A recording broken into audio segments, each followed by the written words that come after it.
योग शक्तियों का उद्गम। मनुष्य शक्तियों का पुंज है। अज्ञान एवं माया के बंधनों ने उसकी महानता को छिपा रखा है। इन कषाय कल्मशों से मनुष्य जैसे जैसे छुटकारा प्राप्त करता जाता है, वैसे ही उसकी दिव्य शक्तियां निखरती चली जाती हैं। एकाग्रता एवं अभ्यास द्वारा मानसिक शक्तियों को बढ़ाया जा सकता है।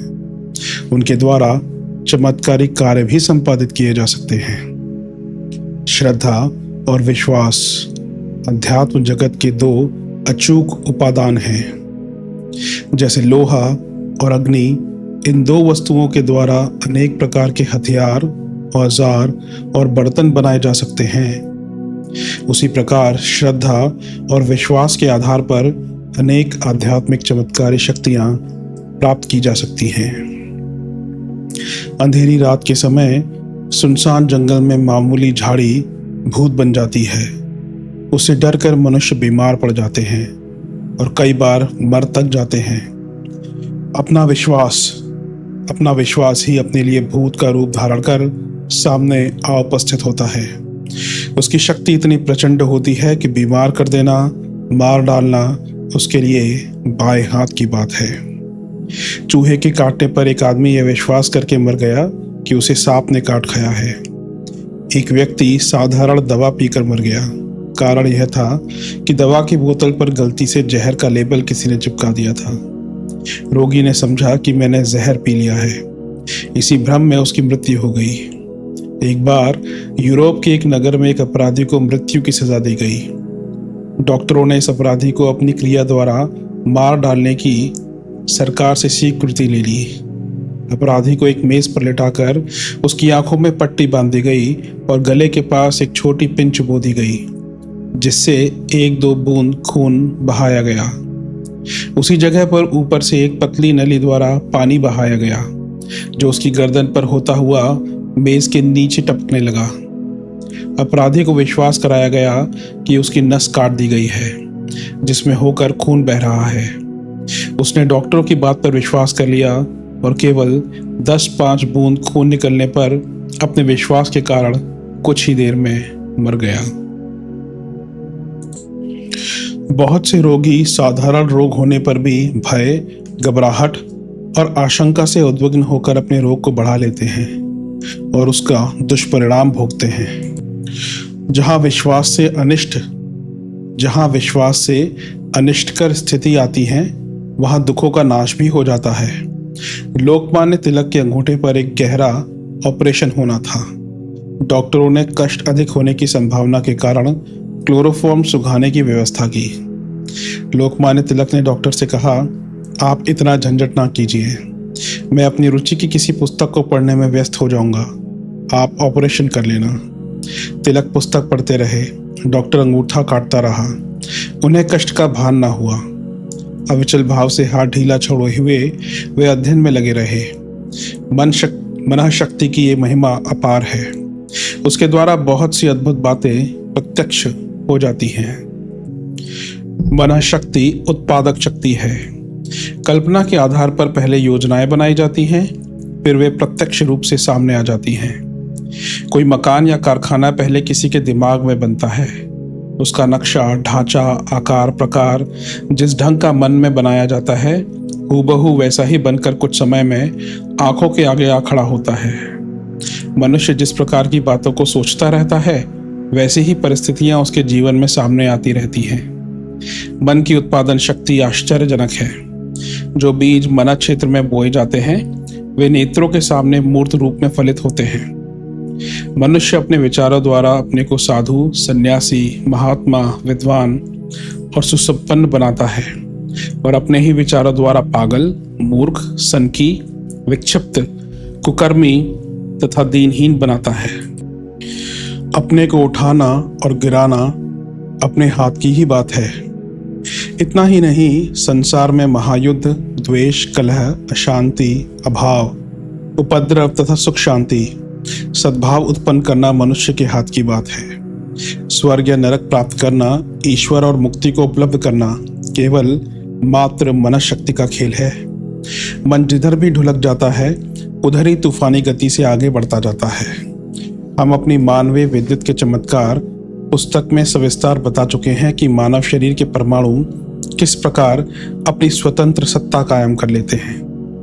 हमारे एक परम सात्विक प्रकृति के मित्र ने ऐसा मकान किराए पर लिया जिसमें पहले एक वेश्या रहा करती थी। उस मकान में पहुंचने पर उनको रात भर खराब विचार एवं वासनापूर्ण सपने आते रहे।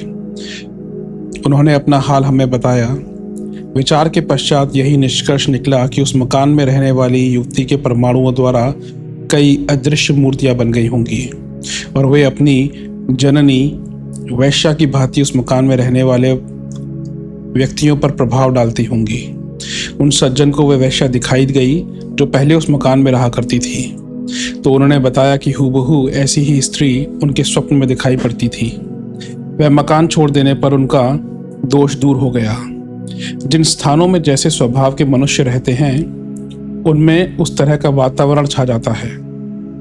उनमें परमाणु अपनी स्वतंत्र सत्ता बना लेते हैं और वहां आने वालों पर अपना प्रभाव डालते हैं। इसलिए व्यभिचार, जुआ, नशेबाजी आदि के अड्डों पर आने जाने से कितने ही मनुष्य उस प्रभाव में आ जाते हैं। जिन घरों में हत्या, यंत्रणा या अन्य भयंकर काम होते या हुए हैं वहां जाने पर स्वभावतः भय लगता है और वहां से भागने की इच्छा होती है। कितने ही घर ऐसे होते हैं जिन्हें अशुभ कहा जाता है, उनके पीछे कोई ऐसा ही दुखदायी इतिहास जुड़ा होता है। कई बार प्रबल इच्छा शक्ति वाले किन्हीं व्यक्तियों के परमाणु अनुकूल अवसर पाकर स्वतंत्र सत्ता बना लेते हैं और जहां वे आदमी रहता था वहीं अदृश्य मूर्तियों की भांति रहने लगते हैं। वह व्यक्ति चाहे जीवित हो, चाहे मर गया हो, चाहे मरकर एक या अनेक जन्म ले चुका हो, पर उसके परमाणु अपनी स्वतंत्र सत्ता बनाए रह सकते हैं। ऑकल्ट के रूप में ऐसी ही परमाणु प्रतिमूर्तियां कभी कभी हमें दिखाई पड़ती हैं। जहां मनुष्यों का अधिक आना जाना नहीं होता, जहां अग्नि नहीं जलती या जहां सुनसान रहता है, उन स्थानों पर ऐसी प्रतिमूर्तियां बहुत समय तक जीवित रहती हैं। सुनसान खंडहर पड़े रहने वाले राजमहलों, बरगटों तथा ऐसे ही स्थानों पर कभी कभी स्पिरिट्स का अस्तित्व अनुभव में आता है। ये संबंधित व्यक्तियों की परमाणुमयी प्रतिमूर्तियां ही तो होती हैं। शरीर में उत्पादक शक्ति है। रजवीर्य से संतान उत्पन्न होती है।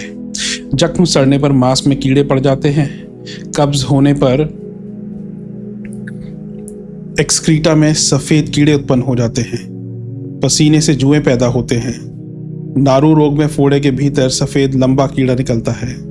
प्राण निकल जाने पर देह सड़ने लगती है और कीड़े उत्पन्न हो जाते हैं। डॉक्टर लोग विभिन्न बीमारियों का कारण विभिन्न प्रकार के कीड़ों का शरीर में पैदा हो जाना बताते हैं। रक्त में कीड़ों की उत्पत्ति और विनाश का क्रम बराबर चलता रहता है। शरीर की ही भांति मन में भी उत्पादन शक्ति है। वस्तुओं को पहले मन बनाता है, फिर उसी ढांचे के अनुसार वे प्रत्यक्ष रूप से बनती हैं। कार्य का बीज विचार है। विचारों के द्वारा ही हम परिस्थितियां उत्पन्न करते हैं। इसके आगे चलकर परमाणुमयी प्रतिमूर्तियां उत्पन्न होती हैं, जिनकी चर्चा ऊपर की पंक्तियों में की जा चुकी है। इन्हीं तत्वों के आधार पर कुछ विशेष शक्ति युक्त अदृश्य शक्तियां उत्पन्न की जा सकती हैं। इस उत्पादन का एक स्वतंत्र विज्ञान है जिसे ऑकल्ट कहते हैं। विश्वास, श्रद्धा और मनशक्ति के संयोग से वे प्रतिमूर्तियां पैदा होती हैं। छाया पुरुष, वेताल, भवानी आदि देवी देवताओं को कई सिद्ध कर सकते हैं और उनके द्वारा कुछ अनोखे काम करते देखे जाते हैं। ये सिद्ध स्पिरिट्स अपनी ही एक मानसिक संतान होती हैं। इनकी शक्ति भी उत्पादक की मनशक्ति और श्रद्धा के अनुसार होती है। किन्हीं साधकों की ये मानसिक संतानें निर्बल होती हैं।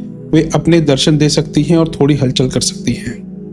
किन्हीं की प्रतिमूर्तियां बड़ी प्रबल होती हैं और वे अदृश्य होते हुए भी एक जीवित मनुष्य जैसी क्रियाएं कर सकती हैं। दुर्वासा ऋषि ने अपनी जटाओं से एक ऐसी ही भयंकर प्रतिमूर्ति पैदा करके अम्बरीश के पीछे लगा दी थी। इस प्रकार के और कितने ही वर्णन प्राचीन ग्रंथों में मिलते हैं। इन मानसिक संतानों का आकार, प्रकार, वेशभूषा, लिंग, स्वभाव, शक्ति उसी के अनुसार होती है जैसी साधक संकल्पना करता है। जैसी आकृति ध्यान में रखकर वह साधना करता है, वैसी ही आकृति की प्रतिमूर्ति उत्पन्न हो जाती है। प्रतिमूर्तियों की ऑकल्ट साधनाएं अलग अलग प्रकार की होती हैं। ये गुरु परंपरा से चलती हैं और गुप्त रखी जाती हैं। इन साधनाओं का मेरुदंड सुदृढ़ विश्वास है। मरघटों में, जल में, रात्रि के सुनसान अंधकार में कष्ट साध्य प्रक्रिया द्वारा मंत्र सिद्ध किए जाते हैं। इन अद्भुत, भयंकर, दुस्साहसपूर्ण कष्ट साधन प्रणालियों के प्रयोग में लाने वाला व्यक्ति ऐसा अनुभव करता है कि मैंने कोई भारी दुर्गम पथ पार किया है। मृत्युतुल्य कठिनाई से लड़कर सफल हुआ हूँ। आत्मविश्वास, सफलता का गर्व, गुरुवचनों पर श्रद्धा, मंत्र विज्ञान पर विश्वास, ये सब मिलकर साधक के अंतःकरण में एक सुदृढ़ ग्रंथि उत्पन्न करते हैं। इस ग्रंथि परिपक्वता के साथ साथ मंत्र बल एवं सिद्ध देवता का कर्तृत्व सबल होता है और उस शक्ति से कुछ अद्भुत कार्य पूरे होते हैं। अनेकों अनुष्ठान अपने नियत विधि विधान द्वारा पूरे होने के उपरांत कृत कार्य होते देखे गए हैं। इन कार्यों का मेरुदंड विश्वास है। जितना ही विश्वास दृढ़ एवं अविचल होगा, उतना ही लाभ होगा। संदेह, अविश्वास, तर्क वितर्क की मनस्थिति रहने पर इन क्रिया पद्धतियों का लाभ नष्ट हो जाता है। तंत्र साधना एक मनोवैज्ञानिक विचार है। इसमें सफल वे ही हो पाते हैं जो एकनिष्ठ हैं। बिना पढ़े, एकांत प्रिय, गुरुभक्त, धुन के पक्के, दुस्साहसी प्रकृति के मनुष्य इसमें सफल होते हैं। विचारशील, तर्कवान, बुद्धिवादी, साधारण जीवन बिताने वाले प्रायः इस दिशा में बहुत कम सफल होते देखे गए हैं, क्योंकि वे मंत्र शक्ति और देवी देवताओं के अस्तित्व के विषय में संदिग्ध रहते हैं। असल में उनका कोई स्वतंत्र अस्तित्व नहीं है, केवल अपनी मनःशक्ति का एक चमत्कार है। परंतु जो इस तथ्य को जान लेते हैं, उनका विश्वास ढीला पड़ जाता है। देव भक्तों, साधकों की भांति उनमें अटूट श्रद्धा नहीं रहती। फलस्वरूप वे तंत्र साधना में सफल भी नहीं हो पाते। कई बार ऐसा भी होता है कि अपने में कुछ विशेष शक्ति न होने पर भी दूसरे के विश्वास को उसी के ऊपर अभिप्रेत करके कुछ आश्चर्यजनक कार्य कर दिखाए जाते हैं। कोई बड़ी रंज की, खुशी की या आश्चर्य की खबर सुना देने या रस्सी का सांप बनकर अचानक डरा देने से हिचकी बंद हो जाती है। कारण यह है कि चित्त हिचकी को भूलकर दूसरी तरफ लग जाता है। स्पिरिट्स को दूर करने के लिए मीडियम लोग कई तरह की एक्टिविटीज करते हैं। उससे रोगी को विश्वास हो जाता है कि स्पिरिट को मेरे ऊपर से हटा दिया गया। थाली बजाकर सांप की आत्मा का आवाहन करते हैं। काटे हुए मनुष्य पर सांप की आत्मा उतरे, इसके लिए एक मीडियम उस काटे हुए मनुष्य को चुनौती, सजेशन देता रहता है। अंत में सांप सिर चढ़कर बोलता है। इस प्रकार के ऑकल्ट कार्यों का आधार मनःशक्ति की स्फुरणा ही है। चित्त को एक ओर से हटाकर दूसरी ओर लगा देने से पहली बात को मनुष्य भूल जाता है और हिचकी बंद हो जाती है। और सारी एक्टिविटीज में भी यही प्रभाव होता है। आवेश और संकल्प के सम्मिश्रण के साथ स्वसम्मोहन क्रिया होती है और उस स्थिति में सर्व की भावना एवं भाषा में रोगी बात करने लगता है। मुझे ये चाहिए, इस कारण मैंने इसे काटा, आदि बातें वह कहता है। और घर वालों के यह आश्वासन देने पर कि सर्व देवता की इच्छा पूर्ण कर दी जाएगी, रोगी को विश्वास, संतोष एवं समाधान हो जाता है। इस समाधान की प्रबलता के कारण ही विष का घातक प्रभाव नष्ट हो जाता है और रोगी के प्राण बच जाते हैं। परंतु यदि किसी कारणवश रोगी इन बातों पर विश्वास ना करता हो, उस अनुष्ठान से प्रभावित या उत्तेजित ना हो, तो विष का प्रभाव नष्ट नहीं होगा। ज्योतिषी लोग किन्हीं को बता देते हैं कि तुम अमुक दिन मरोगे, तो कभी कभी ऐसा भी देखा गया है कि वह उसी दिन मर भी जाता है। कोई वैद्य, डॉक्टर किसी साधारण रोगी को डराकर अधिक पैसा लेने के लिए भयंकर रोग बता देते हैं और अपने काबू से बाहर के रोग को असाध्य कह देते हैं। उनके कथन के आधार पर कई बार मृत्यु भी हो जाती है। यह विश्वास शक्ति का चमत्कार है। जो व्यक्ति समझता है कि मेरे ऊपर एक्टिविटीज चलाई गई हैं, वह अपने संकल्प से स्वतः ही डरकर मृत्यु के मुंह में चला जाता है। ज्योतिषी या वैद्य के वचनों पर विश्वास करके भी कितने लोग अकाल मृत्यु से बच भी जाते हैं और मर भी जाते हैं। किन्हीं व्यक्तियों को ध्यानावस्था में, स्वप्न में, अर्धनिद्रित अवस्था में या आवेश में स्पिरिट्स के दर्शन होते हैं। यह संकल्प की मूर्तिमान प्रक्रिया है। जब विश्वास दृढ़ हो जाता है और संबंध में तर्क वितर्क नहीं उठते, तो भावनाएं इंद्रियों को अनुभव शक्ति के ऊपर कब्जा करने लगती हैं। हम देखते हैं कि हिप्नोटिज्म से विमोहित किए हुए व्यक्ति कुछ का कुछ देखते और कुछ का कुछ अनुभव करते हैं। कड़वी चीज खिलाते हुए उन्हें कहा जाए कि इसका स्वाद मीठा है तो वे इसे मीठा ही अनुभव करने लगते हैं। जल को थल और थल को जल समझते हैं। हिप्नोटिस्ट जैसे जैसे आदेश देता जाता है, विमोहित व्यक्ति वैसे ही वैसे अनुभव करता है। हिप्नोटिज्म की इस क्रिया पद्धति को एक मनुष्य दूसरे पर प्रयोग करे यह आवश्यक नहीं। कोई व्यक्ति खुद अपने संकल्प बल से अपने आप को भी स्वसम्मोहित कर सकता है और सम्मोहन से पूर्व जो संकल्प किए थे उनको मूर्त रूप में इंद्रियों से अनुभव कर सकता है। इस तरह वह स्वसम्मोहित अवस्था में इष्ट देव को या अन्य अभीष्ट पदार्थों को देख सकता है, उनकी वाणी सुन सकता है, उनका स्पर्श कर सकता है, सूंघ और चख भी सकता है। योग विद्या का बहुत बड़ा भाग स्वसम्मोहन विज्ञान के ऊपर निर्धारित है। मैस्मरिज्म द्वारा दूसरों को बेहोश किया जाता है, पर स्वसम्मोहन से मनुष्य अपने आप को योग निद्रा में ले जा सकता है। इसे समाधि अवस्था भी कहते हैं। देवी देवताओं के दर्शन, उनसे वार्तालाप इस दशा में भली प्रकार हो सकता है। स्वर्ग नरक लोक लोकांतरों के दृश्य देख सकता है। जैसा चाहे वैसे शब्द, रूप, रस, गंध, स्पर्श का अनुभव कर सकता है। नाद योग वालों को तरह तरह के मधुर शब्द, संगीत, ध्वनियां सुनाई पड़ती हैं। ध्यान योग वाले तरह तरह के रूप देखते हैं। लय योगी तरह तरह के रसों का, ब्रह्मानंद या परमानंद का अनुभव करते हैं। विधु योगी स्पर्शजन्य आनंदों का रसास्वादन करते हैं। ये योगी दिव्य सुगंधियों की अनुभूति लेते हैं। साधना से पूर्व जिस प्रकार के विचार और विश्वास होते हैं उसी के अनुसार ये अनुभूतियां आती हैं। अदर रिलीजन्स को अपने विचार और विश्वास के अनुसार और बौद्ध साधकों को अपनी मान्यता के अनुसार साधना में अनुभूतियां होंगी। जैनी, हिंदू, ईसाई, लामा आदि के योगों की मान्यताएं अलग अलग हैं। इन मान्यताओं के अनुसार ही उनके साधक को साक्षात्कार होते हैं। स्वसम्मोहन विज्ञान के आधार पर साधक अपनी मान्यताओं को थोड़े बहुत हेरफेर के साथ अपनी इंद्रियों द्वारा ही मूर्तिमान अवस्था में अनुभव कर सकता है। यौगिक शक्तियों का उद्गम बाहर नहीं है, कहीं बाहर से किसी देवी देवता की कृपा से वे प्राप्त नहीं होती। अपने अंदर शक्तियों का प्रचुर भंडार भरा पड़ा है। आत्मविद्या द्वारा अपनी मानसिक शक्तियों को साधक लोग अपने ही ऊपर नियोजित करते हैं और अभीष्ट लाभ प्राप्त करते हैं। अपना भगवान रचकर उसमें अपनी भक्ति द्वारा आप ही प्रवेश करके आत्मा परमात्मा बन जाती है। इस महासत्य को जानकर वेदांत शास्त्र ने सोहमस्मि सोहम तत्वमसि अयमात्म ब्रह्म सर्व खलविदम ब्रह्म का प्रकाश संसार को दिया है। अद्वैतवाद की पृष्ठभूमि आत्मा की महाशक्ति की जानकारी पर आधारित है। दूसरे जीव जंतु परमात्मा को नहीं जानते। मनुष्य की ज्ञान शक्ति ने परमात्मा का आविष्कार किया है। विश्व का कण-कण शक्ति से परिपूर्ण है। एक एक परमाणु में प्रलय उपस्थित करने की शक्ति भरी हुई है। फिर मनुष्य का शरीर तो असंख्य परमाणुओं का बना हुआ है। मानसिक परमाणु उससे भी शक्तिशाली हैं। फिर आत्मिक सूक्ष्म परमाणुओं की शक्ति की महानता की तो कुछ तुलना ही नहीं। ब्रह्मांड की सूक्ष्म सत्ता पिंड में मौजूद है। वृक्ष का संपूर्ण अस्तित्व बीज में मौजूद है। केवल प्रस्फुटन की आवश्यकता है। आध्यात्मिक साधनाओं द्वारा हम अपनी उन्हीं विभिन्न शक्तियों को जगाते हैं और योग के चमत्कारों को उपलब्ध करते हैं।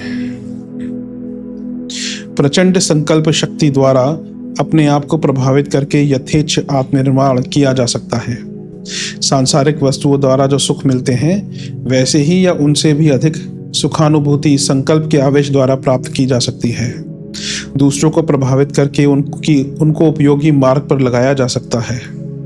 अपने या दूसरों के मानसिक दोष दूर करके शारीरिक एवं बौद्धिक दृष्टि से स्वस्थ बनाया जा सकता है। इच्छित पुनर्जन्म, परलोक या मुक्त अवस्था प्राप्त करने योग्य मनोभूमि बनाई जा सकती है। मानसिक संतुलन ठीक रहने तथा तत्वदर्शी सूक्ष्म दृष्टिकोण अपनाने से सांसारिक प्रिय अप्रिय घटना प्रवाह के कारण आने वाले दुख शोक से बचा जा सकता है। इसके अतिरिक्त किन्हीं विशेष अनुष्ठानों एवं साधनों के आधार पर कुछ आश्चर्यजनक सिद्धियां भी मिलती हैं। आत्म साधना में योग साधना से अपना संबंध करके अपनी शक्तियों को प्रस्फुटित करने से उपयोगी तत्वों का आविर्भाव होता है। आत्म साधना में योग साधना से अपना संबंध करके अपनी शक्तियों को प्रस्फुटित करने से उपयोगी तत्वों का आविर्भाव होता है। योग एक वैज्ञानिक प्रक्रिया है जिसके अनुसार अपने शरीर और मन की प्रयोगशाला में अन्वेषण, परीक्षण एवं प्रयोग के आधार पर महत्वपूर्ण तथ्यों का आविष्कार किया जाता है। इस विज्ञान द्वारा हमारे पूर्वज योग की चमत्कारी सिद्धियां प्राप्त कर चुके हैं। अब doctor Freud, doctor Mesmer, doctor Lee प्रभृति मनोविज्ञान शास्त्रियों ने आधुनिक तरीके से वैज्ञानिक खोज आरंभ की है। यह विज्ञान जितना जितना ही स्पष्ट और परिमार्जित होता जा रहा है, उतनी उतनी मनशक्तियों की महत्ता प्रकट होती जा रही है। वह शुभ दिन शीघ्र ही आने वाला है जब विज्ञान मनुष्य की आंतरिक शक्तियों को सर्वोपरि और महान लाभकारी स्वीकार करेगा। तब वेदांत और मनोविज्ञान दोनों एक स्वर में और एक स्वर से आत्मविद्या का जय घोष करेंगे।